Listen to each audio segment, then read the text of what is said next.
Okay. Safe start. Close our door. Get our seat belt.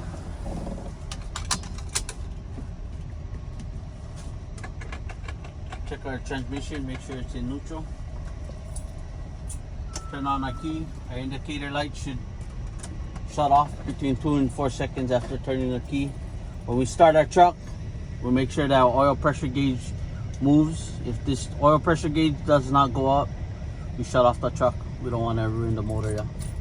Step in the clutch. Press the starter button. Watch this gauge. Make sure she move up. We're good. This is the only light. This power light is the only light that can stay on.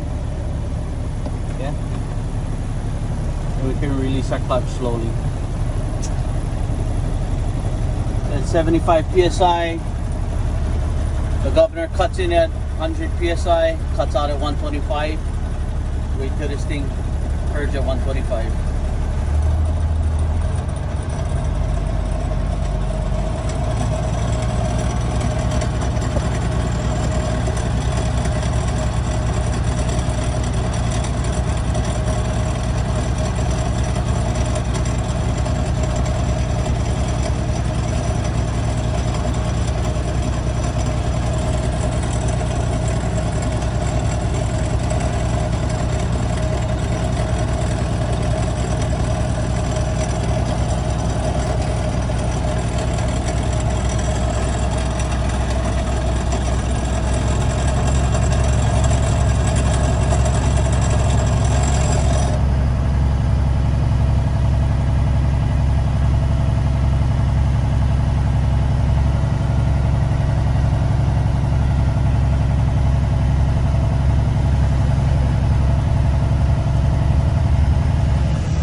System just in purge, 125 psi.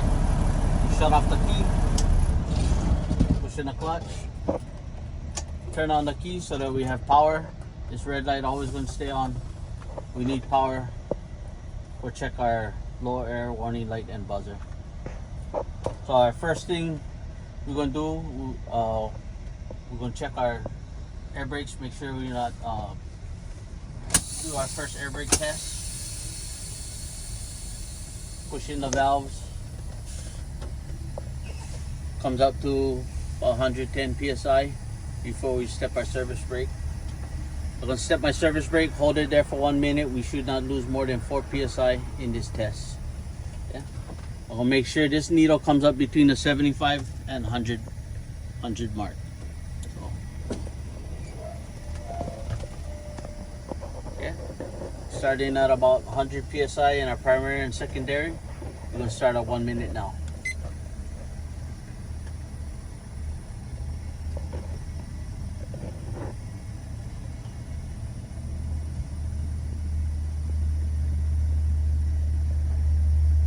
Okay, we will say that we did them for the whole 1 minute. And we'll shut them off. We will call the numbers before we release. We stay at 100, we never lose the 4 psi. Now we're going to test the low air warning light and buzzer. That should come on at or above 60 psi. We're going to start fanning now.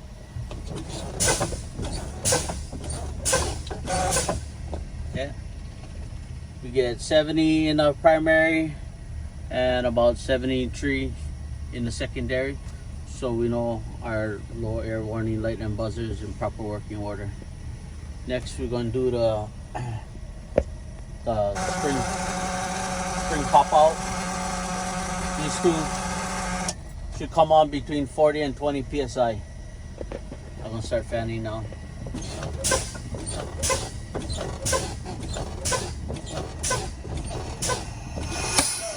Okay, a trailer button popped out at about 40 psi. We will keep fanning so that our tractor brake pops out.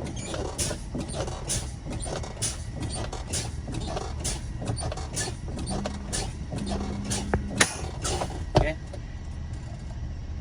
Our tractor brake popped out at about 23 in our primary and 25, 26 in our secondary.